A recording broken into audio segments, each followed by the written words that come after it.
Mengapa publik sekarang ini, mengapa sebagian besar sekarang ini rakyat, terutama rakyat yang menginginkan aspirasinya secara kritis disampaikan kepada penguasa, sangat berpihak kepada Rocky Gerung.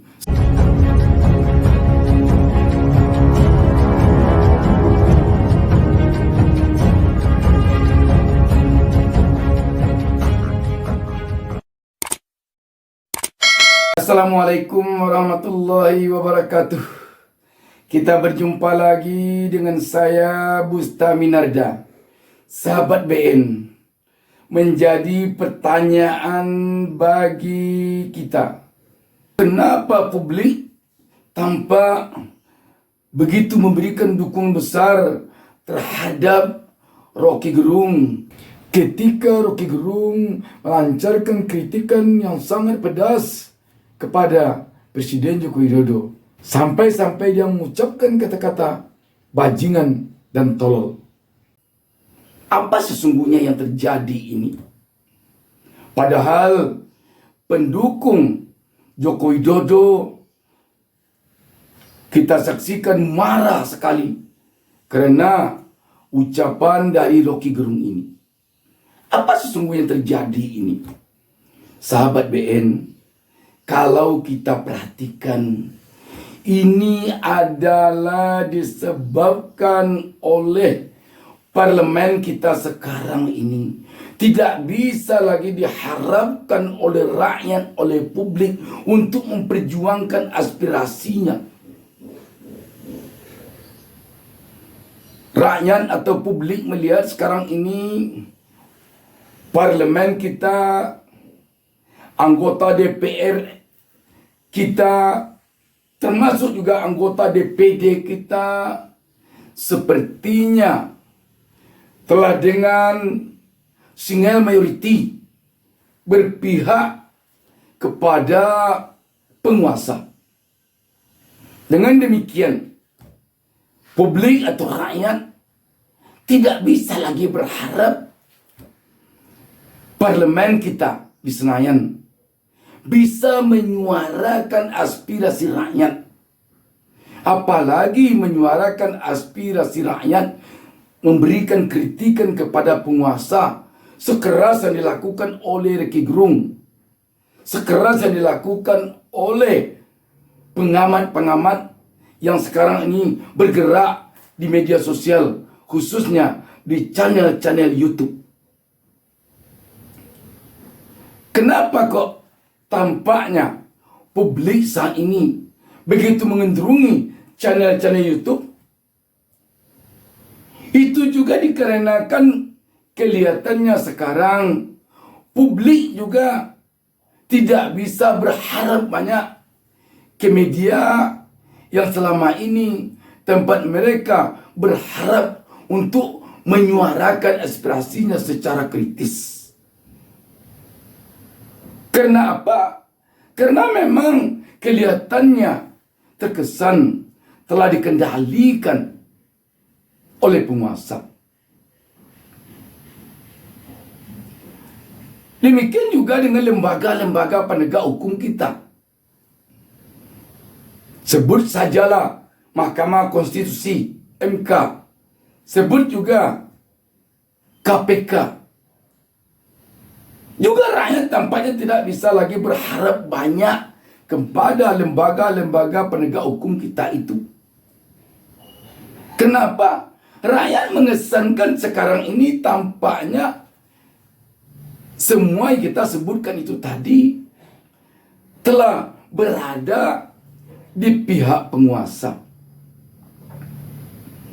Karena itu, rakyat sekarang ini tampaknya tinggal lagi hanya berharap kepada orang-orang yang kritis.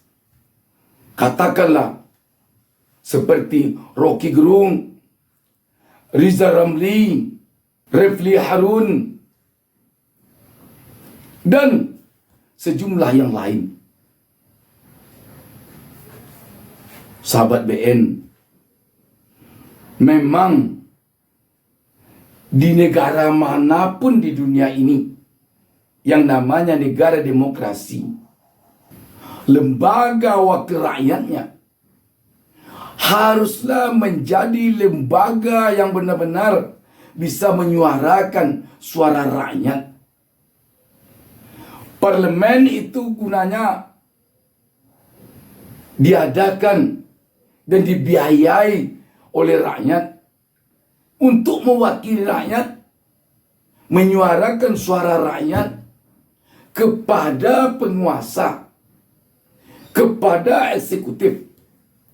Tetapi ketika rakyat tidak lagi bisa berharap kepada lembaga itu, karena lembaga itu sudah sangat mayoritas pro atau menjadi pembelanya penguasa, maka rakyat dengan rasa frustrasi mencari tempat lain, mencari jalur lain, mencari orang lain untuk menyuarakan aspirasinya. Ketika sekarang ini rakyat melihat para YouTuber yang bergerak di bidang politik dan hukum, khususnya yang berperan sebagai penyampai aspirasi rakyat secara kritis, yang tidak hanya kerjanya hanya menyanjung-nyanjung penguasa saja, maka kesanalah sekarang ini rakyat berharap. Itulah yang menyebabkan, kalau kita perhatikan, mengapa publik sekarang ini, mengapa sebagian besar sekarang ini rakyat, terutama rakyat yang menginginkan aspirasinya secara kritis disampaikan kepada penguasa, sangat berpihak kepada Rocky Gerung, sangat mendukung apa yang disampaikan oleh Rocky Gerung. Ini ada satu contoh kecil. Channel YouTube Pusat Mindarda Official mencoba membuat satu polling. Bunyinya begini: heboh sekarang tentang pendukung Jokowi marah pada Rocky Gerung karena mereka anggap Rocky Gerung terlalu menghina Jokowi. Sikap Anda? 1. Saya setuju karena Rocky Gerung tidak pantas demikian. Ini yang memilihnya 6%. Pilihan kedua, tidak setuju karena Jokowi itu presiden digaji dengan uang rakyat. Sangat mencolok sekali pilihannya, yakni 94% yang memilih ini. Coba kita bacakan beberapa komentar. Komentar dari Ed Faizukor. Di sini dikatakannya, semua kemudahan diperoleh Jokowi adalah hasil dari pajak rakyat. Semoga Bang Rocky sentiasa sehat. Ini dari Ed Khaidar Musad.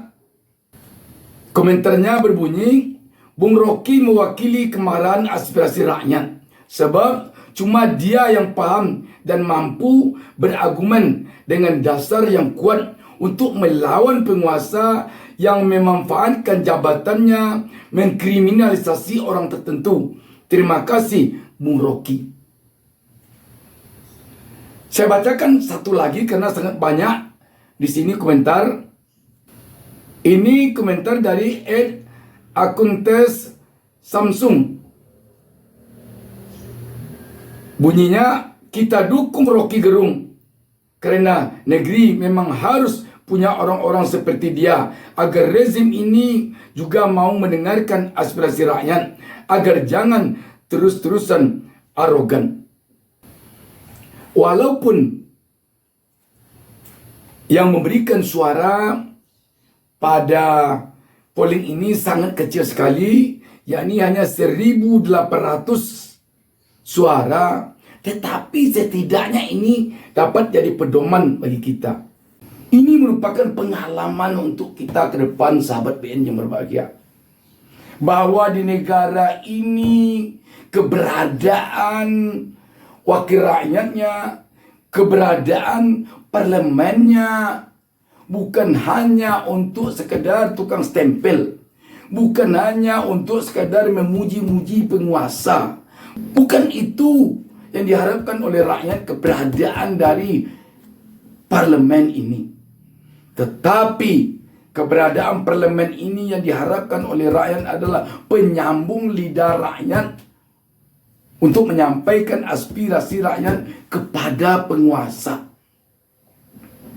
untuk melakukan kritik, untuk melakukan pengawasan secara kritis kepada jalannya kekuasaan. DPR yang merupakan bagian dari pemerintahan sangat diharapkan oleh rakyat. Dia berperan sebagai pengawas jalannya pemerintah. Dia berperan sebagai pengkritisi pemerintah. Tetapi ketika di Indonesia sekarang ini oposisi sangat tidak memungkinkan bisa seimbang kekuatannya dengan kekuatan yang pro kekuasaan di DPR, maka kita tidak bisa berharap banyak kepada DPR. Sahabat BN, sekali lagi, itulah sebabnya sekarang ini rakyat sangat mendukung keberadaan dari channel-channel YouTube yang masih bisa kritis kepada pemerintah. Itulah sebabnya sekarang ini rakyat sangat mendukung setiap langkah tindakan kritis yang disampaikan oleh pengamat-pengamat yang masih kritis kepada pemerintah. Bayangkan betapa kecewanya rakyat. Apapun bentuk undang-undang lolos, apapun bentuk dari rencana eksekutif, rencana penguasa lolos, tidak ada saringannya di DPR. Oh, penguasa ingin menaikkan harga BBM. Oh, penguasa ingin menghapus subsidi, ya langsung. Padahal menaikkan BBM itu, menghapus subsidi itu berdampak kepada rakyat.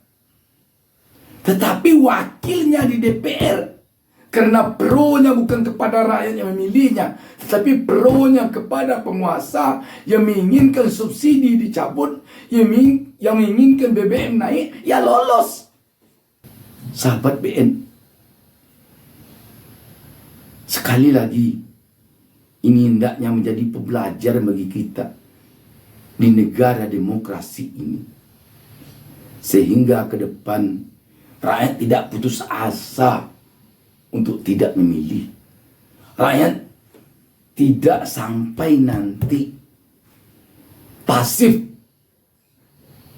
Sebab apabila rakyat di suatu negara pasif, tidak mau tahu lagi dengan jalannya pemerintahan ini, itulah yang sangat dirisaukan oleh suatu bangsa ditinjau dari sisi politik.